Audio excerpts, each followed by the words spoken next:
Nature has a rule. Everything that lives must eventually decay.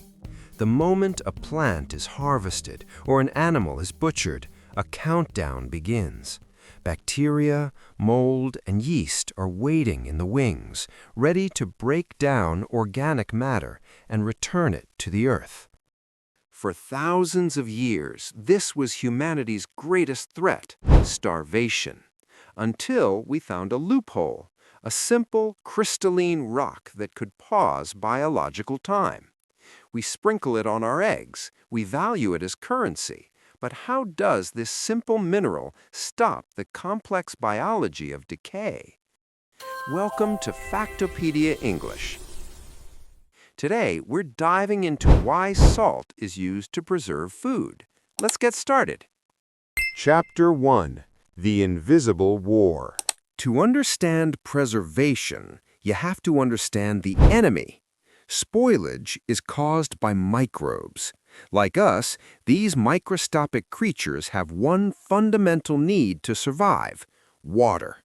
When you salt a piece of meat or a vegetable, you aren't just seasoning it. You are launching a chemical attack known as osmosis.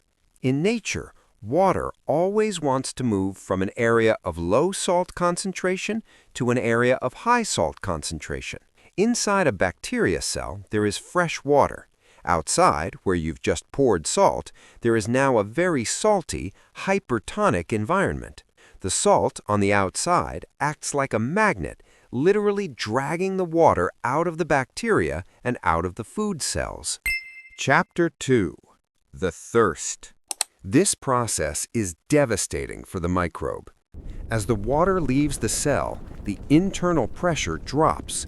The cell membrane shrinks and tears away from the cell wall. In biology, we call this plasmolysis. It's a death by dehydration. Without water, the bacteria cannot grow. But it's not just about removing the water physically. It's about water activity. Even if some moisture remains in the food, salt binds so tightly to the water molecules that they become chemically unavailable to the bacteria. It's like being in a life raft in the middle of the ocean. Water is everywhere, but there is not a drop to drink. Chapter 3. The Art of the Cure.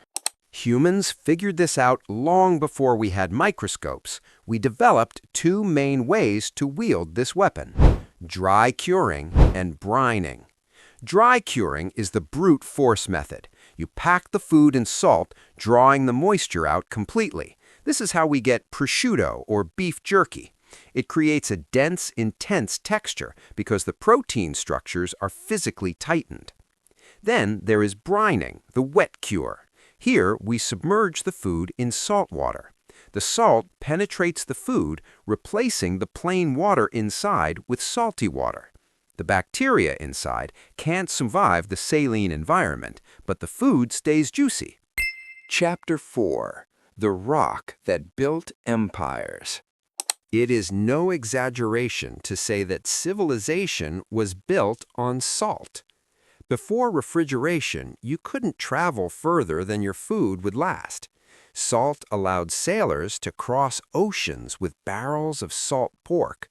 It was so vital that Roman soldiers were sometimes paid in it, an allowance known as a salarium. That is where we get the modern word salary. Today, we have fridges and freezers. We don't need salt to keep us from starving anymore. Yet we still cure bacon, we still brine pickles, and we still salt our fish. Why? Because somewhere along the way, we fell in love with the side effects. The firm texture, the concentrated flavor, that savory punch. We started doing it for survival. We kept doing it because it's delicious. Thank you for watching Factopedia English. Stay tuned for more informative content.